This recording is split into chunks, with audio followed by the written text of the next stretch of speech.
Bonjour. Dans ce numéro de Tout en couleur, nous recevons l'artiste Léopold Collin. Léopold, c'est à vous. Bonjour, je suis venu avec un ami, ça dérange pas? Bien sûr. Non, non. Bonjour. Bonjour.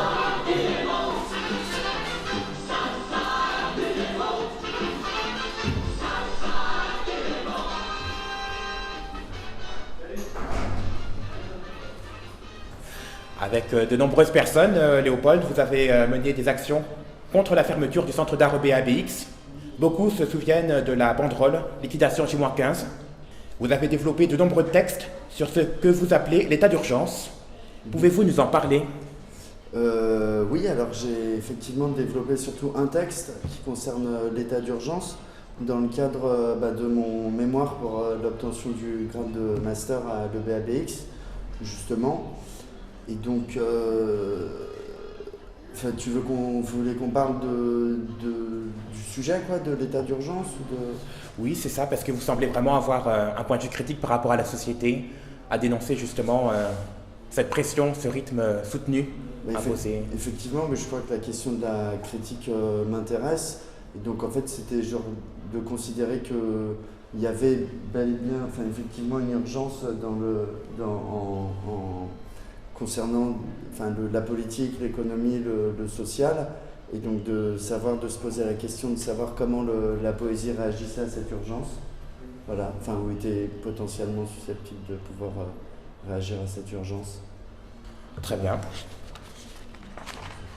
À l'heure actuelle, sur la forme justement de votre travail, c'est un amoncellement d'objets primaires parfois mélangés avec de la terre cuite.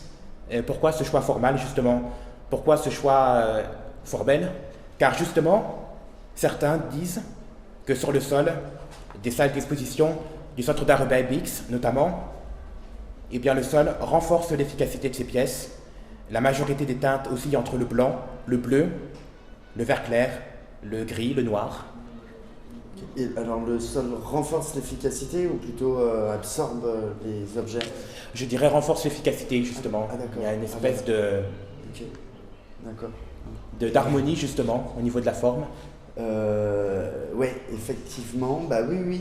Alors concernant les matériaux que je vais utiliser, c'est ceux qui sont ceux que j'ai à disposition et donc que je peux avoir gratuitement, qui me sont gracieusement offerts ou facilement récupérables. Donc c'est pour ça que je vais utiliser ceux-là. Même si j'étais ailleurs, ce serait peut-être des matériaux différents, voilà. Mais en tout cas, c'est de là que naît le choix des matériaux dans la facilité et dans le coût réduit pour se les procurer.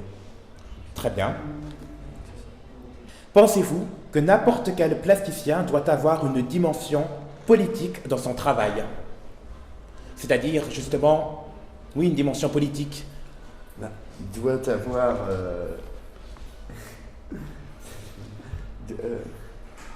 doit avoir, je sais pas, mais je suppose que... Je suppose que y a dans n'importe quel geste poétique qui se cache nécessairement une dimension politique. Donc après, c'est la question de savoir si on veut la montrer ou de savoir si on veut la montrer, la faire venir ou la mettre au jeu ou non. Voilà. Très bien.